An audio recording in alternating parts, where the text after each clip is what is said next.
The Nigerian-China trade relations have received another boost as both countries have signed an agreement to effectively address liquidity issues faced by Nigerian traders and Chinese manufacturers.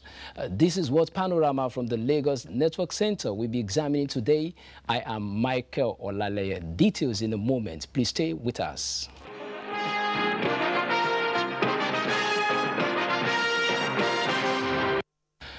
Critical issues of concern to both the executives and the legislative arms of the Nigerian government were thoroughly analyzed and the way forward preferred as President Muhammadu Buhari granted audience to Senate President Bukola Saraki and the Speaker of the House of Representatives Yakubu Dogara. State House correspondent Adamu Sambo reports that the 2019 budget will soon be passed for possible presidential assent. The Senate President Bukola Saraki and Speaker of the House of Representatives Yakubu Dogara, who arrived at the State House at about 2 o'clock Monday afternoon, were received by the Chief of Staff to the President and the State Chief of Protocol, who ushered them into the office of the President. President Muhammadu Buhari, who initiated the meeting, briefed the presiding officers of the National Assembly on the outcome of his recent visit to the United States. The meeting, which lasted about 40 minutes behind closed doors, also discussed the 2018 budget as well as the recent invasion of the National Assembly. Of course, he showed his own, that was an embarrassment to the country, and that and there will be a proper investigation in it, and because it's something that's not just about the National Assembly, it's about the country. We also, of course, raised the non-appearance, of course, of the IG at the Senate, and felt that they must continue to ensure that there is, appliance obeying to constitutional authority. When are we getting the budget? Well, we hope that hopefully it should be late this week. And if it can be late this week, pass this week, or late this week and pass early next week. But we're hoping it should be late this week. So I think that's a good sign. We as National Assembly have always been ready to always give all our support to the executive, and we will continue to work along those lines. At the end of the day, as I said, the presidential system will operate. Definitely, we are parent responsibility sometimes to check the excess of executive. So there will always be times where we will disagree, but by and large, we will always work for the interests of Nigerians and always keep on moving on. Speaker Yakubu Dogara confirmed that the meeting with the president also touched on the recent predicament of Senator Dino Melaye. We're not saying anybody should be protected or defended. Once you have committed an offense, our law said that you should answer it. But you just have to utilize the provision of the Constitution, the rule of law, which this administration of President Muhammadu Buhari has overemphasized in order to bring people to book. But in a situation where people are willed to court, that doesn't give good image of our democracy. So the emphasis is there, and I believe the president, being a listing president, will definitely take steps and do something about this. Senator Dino Melaye, recently charged to different courts of law in Abuja and Lokoja for various offenses he allegedly committed, is presently under the custody of the Nigeria police. From the State House, Adamu Sambu, NTA. The federal government said tremendous achievements have been made in the anti-corruption fight, 7 billion in local and foreign currencies for the country. Vice President Yemi Osinbajo, at the commencement of a week-long Open Government Partnership Week in Nigeria, said the Buhari's administration will maintain and sustain a high level of transparency in order for it to continue earning the trust and support of the people. A State House correspondent Jide Onifade reports. The commitment to join the Open Government Partnership was made in 2016, and the commitment was finally fulfilled in July 2017, when the nation became the 70th country to join the International Multi-Stakeholder Initiative. Since 2017, our annual national budgets have included a line item on revenue generated from asset recoveries.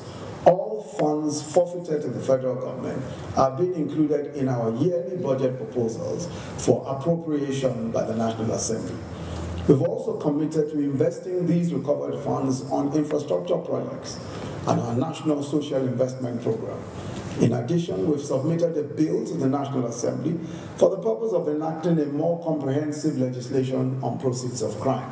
This was followed by the constitution of the National Steering Committee by President Buhari, with the Federal Ministry of Justice as the coordinating ministry.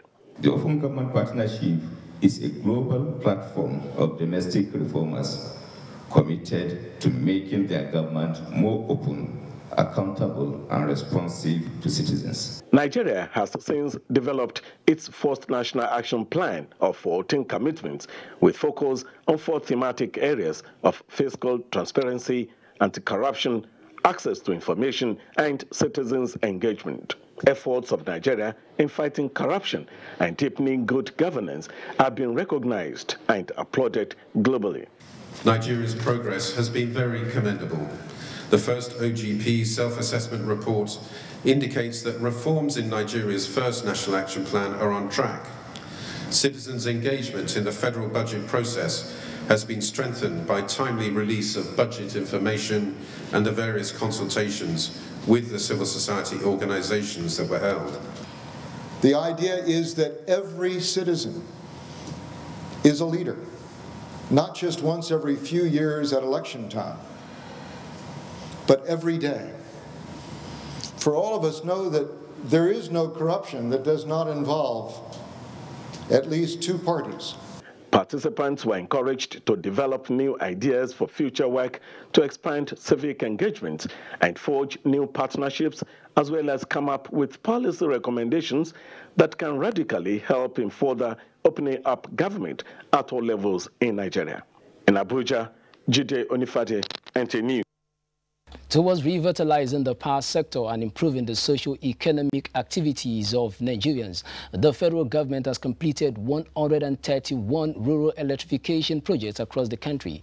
Minister of Power, Works and Housing, Babatunde Fashola, disclosed these during the inauguration of a new 2x60 MVA 132-33 kVA transmission substation in Odogunyo Ikorodu area of Lagos.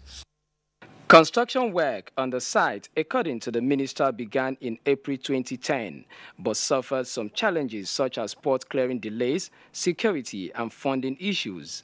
He, however, said the commissioning of the substation will increase power supply to the increasing population in Odongunyo and its environs. Minister of Power, Works and Housing, Babatunde Fashola, lauded President Muhammadu Buhari's giant stride in bringing about the desired change in the power sector to improve the well-being of Nigerians. Some of the people that will benefit are the communities in Odogunyo, in Agodu, in Cantonment, Fakale, Itailewa, Odonla, Odokekere, Agbede, and Ogijo. The Managing Director, Transmission Company of Nigeria, Usman Muhammad, commended the federal government for transforming the country's power sector. He said the company has embarked on upgrading all the substations in order to increase power supply across the country. We are working with contractors that are ready to work with us to expand the grid to at least 20,000 megawatts in the next 3 to 4 years. We have to maintain it by safeguarding it. Security is in our hands. Residents of Odongunyo community expressed their delight over the commissioning. People for 10 days we did not see light, but with this, you know that God has solved our problem. They generate more power, so the bill will be less. The minister and his entourage, after the inauguration of the power stations, were taken on an inspection tour of the substation. Minister of Finance Kemi Adeosun says good governance will become a reality in Nigeria when transparency and accountability become the hallmark of all public office holders. The minister made this known during a retreat for all accountants general in Nigeria, which held in Lagos. Nusa Osula reports. The federal government, through the Federal Ministry of Finance, had recently embarked upon a number of financial reforms with a view to strengthening governance, accountability, reduce corruption, and improving service delivery. The minister, who was represented by the Accountant General of the Federation, Ahmed Idris, reiterated that strong financial management, transparency, accountability, and enhanced governance are essentials for sustainable long-term economic growth that benefits the citizenry. The core message of the Honorable Minister hinges on the need for states to equally imbibe the reform initiatives that have already been started at federal level namely the TSA, the EFSA's implementation, the other initiatives to do with revenue generation and ensuring efficiencies in public expenditure. Lagos State Governor Akinwumi Ambode, who was represented by the State Commissioner for Finance, Akinyemi Ashadi, maintained that fiscal responsibility, transparency and accountability are the cornerstones of economic development. What we expect them to do is to play those roles with all professionalism and ensure that we entrench good governance in the systems and processes. The theme of the event is change in Nigeria's accountability and transparency towards professionalism and good governance. In Lagos, Nosa Osula, NTA News. The Nigerian government and China trade relations have received another boost as both countries have signed an agreement to effectively address liquidity issues faced by Nigerian traders and Chinese manufacturers. Abolade Salami in these reports takes a look at the economic benefits of the bilateral currency swap between both countries. The bilateral currency swap agreement is one of the gains of President Muhammadu Buhari's official trip to the world's second biggest economy, China. It is aimed at enhancing trade transactions between both countries without any recourse to the current exchange challenges with the US dollars. In view of the fact that consistent intervention of the Central Bank of Nigeria in the forex market has not done much to meet the foreign currency demands, financial analysts believe that the introduction of the currency swap can go a long way to bridge the forex gap. Some other benefits envisaged by economic analysts is that payments for Chinese exports will be made easier with the attraction of more foreign direct investment into Nigeria. Financial experts, however, want the federal government to define a specific time frame when imports from China can begin to be produced locally, especially if the country has relative manufacturing advantage for such products. On the whole, the submission is that the currency swap portends great prospects for Nigeria regarding the liquidity challenges often faced by the businessmen from both countries. In Lagos, Abolade Salami, NTA News. There is no doubt that since the currency swap was announced between Nigeria and China, many traders and the business community have been wondering how it will all work out.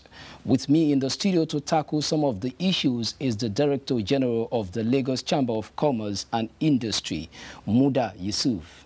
You're welcome, sir. Thank you very much. My pleasure. Sir, it's good to have you join us. But first, can you explain in a layman's term what the currency swap is all about? Well, the currency swap is about creating what you call liquidity. And what liquidity means is easy access to the currencies of both countries for those who do business bilaterally. That is those who do business between Nigeria and China. Now, at the Nigerian end, there will be easy access to the Chinese currency. At the Chinese end, there will be easy access to the Nigerian currency. So that if anybody wants to buy anything from China, there will be no challenges accessing the currency of China to import from China. If any Chinese also wants to import from Nigeria, there will be no challenges on the Chinese side to get our Naira to buy something from Nigeria. In a layman's language, that is what the currency swap means. And in this instance, there has been a figure of about 2.5 billion US dollars. That is the equivalent of the amount or the value that is involved in this swap. And what this does is that it makes it easy or easier to trade between our two countries. As we speak, China is the leading trading partner with Nigeria. In 2017, at least about 13 billion US dollars of worth of trade took place between Nigeria and China. And if you have such a major trading partner, currency can be an issue. Sure. Currently, you go through, you have to convert to the dollar to get to the Chinese currency. Or if anybody wants to buy from Nigeria, you have to also convert to dollar to also be able to buy from Nigeria. So with this swap, we eliminate the third party or the third currency component that is involved in trade. So it will bring a lot of value to trade between our two countries. How will an average Nigerian businessman benefit directly from this arrangement? Well, the benefits lies in the fact that trade will now be easier. Normally, when you have to seek to get the dollar before you change to the Chinese currency, sometimes there are some bottlenecks. We knew the kind of challenges we went through a year, 2 years ago when we had a major liquidity crisis in the foreign exchange market. With this development, the risk of such crisis will be reduced. And you know that Nigeria is a major trading country. We import a lot from China, finished goods, industrial equipment, industrial raw materials, and all of that.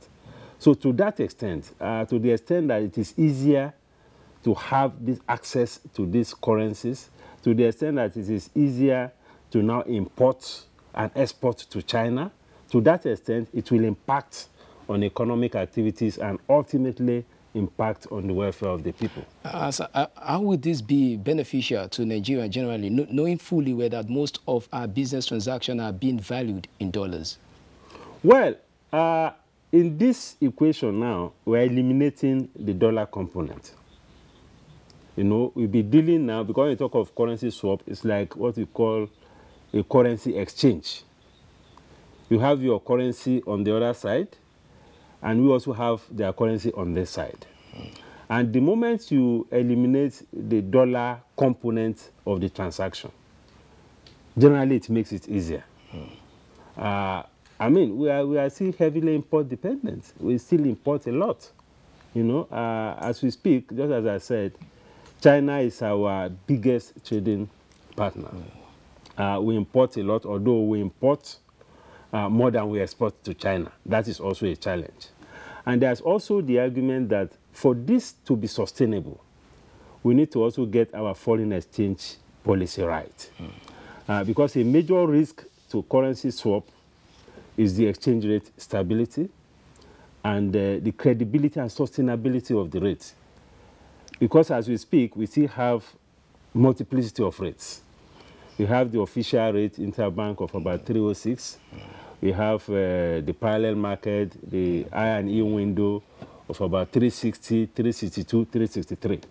So that's a major issue. So if, from the reports I've read, if you are using the official rate, interbank rate of 306 to manage the swap, that will be creating a subsidy for those who are importing from China. And that may create some kind of distortions within the economy. And that will make it easy, make it cheaper for people, for importers to import now from China. And that may create challenges. First, it will create challenges with regard to imports from other jurisdictions, other countries. It could also create challenges even for the domestic competitiveness.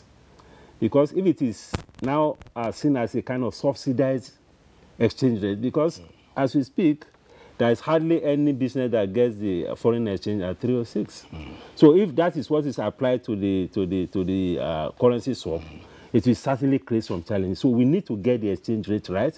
We need to manage our macroeconomic environment right so that we don't also have issues of inflation, issues of fiscal deficit. These are things that can pose a risk to the currency swap. Mr. Muda Yusuf, we want to thank you for making it a date with us on News Panorama. Thank you very much. And when next we call on you, be willing to accept our invitation. Of course. Yeah. You are on to Panorama from the Lagos Network Center. The program continues after this break. Don't go away.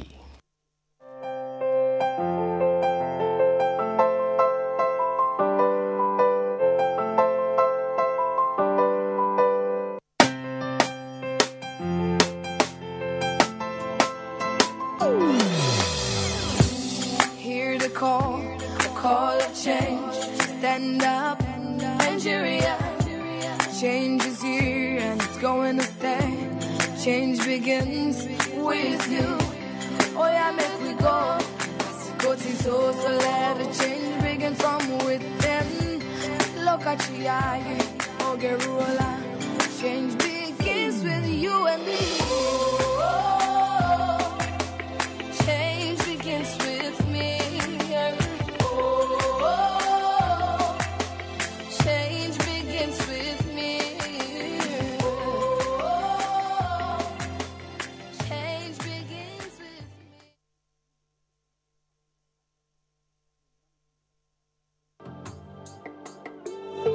Experience, they say, is the best teacher. They hold us from the sea. Thank God that we came back home. They should not go there because it's not good. It's a very bad place. So they just my advice. Even now, sir, if they are shooting the boat they are going to use to go Italy, may they stop it. Our country is good. Our country is a blessed country. Now I know our country is a blessed country. I know before I for not travel from Nigeria to Libya. I know how much I spent. Let these personal experiences serve as a lesson to all who would repeat their mistakes. A word is enough for the wise.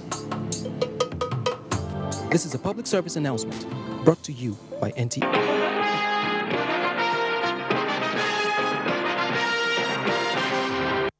Glad to know you are still there. The Chief Justice of Nigeria, Justice Watau Noge, has called for the strengthening of the nation's investigative and prosecutory agencies if criminal trials in the country are to improve. He made the call in a message to the first national workshop for investigators and prosecutors organized by the National Judicial Institute in Abuja. Judiciary correspondent Femi Okeowo reports. Talk about the flaws of our criminal justice system and easily point to the court as the cause, they are possibly using the word court as a generic reference to the tripod on which trials stand. Any successful criminal trial depends on effective and diligent investigation, prosecution, and then the judge's pronouncements.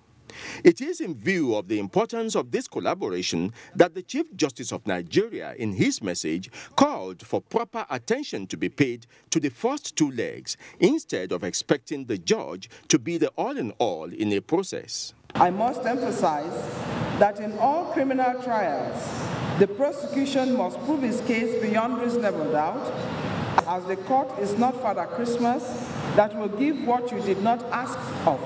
Although investigators and prosecutors do have trainings from their various agencies, this is the first time the Training Institute for Judiciary in the country is organizing a training for them.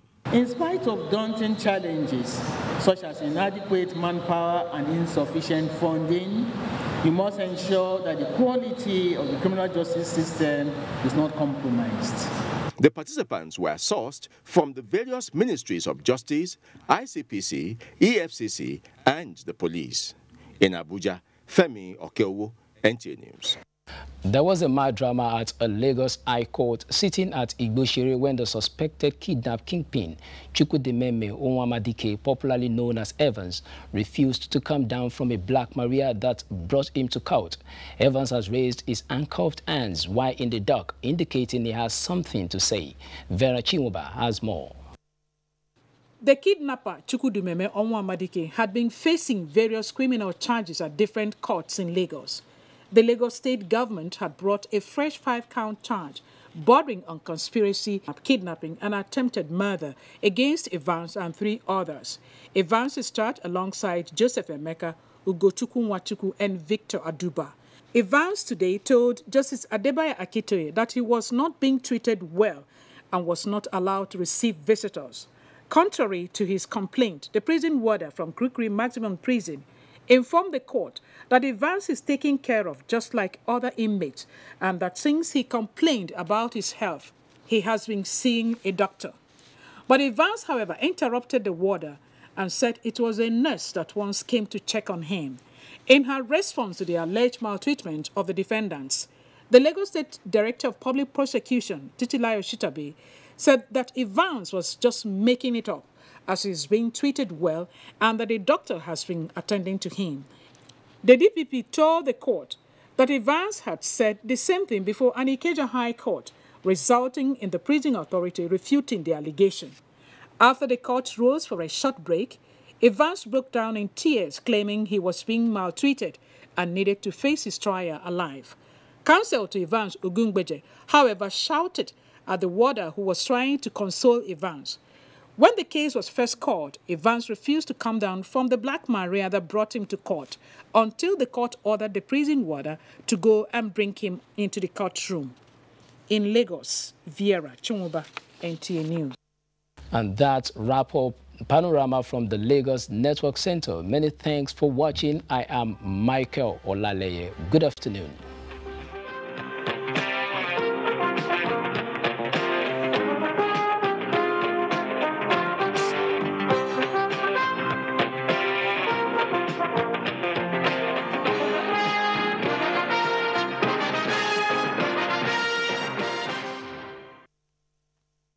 Information is power.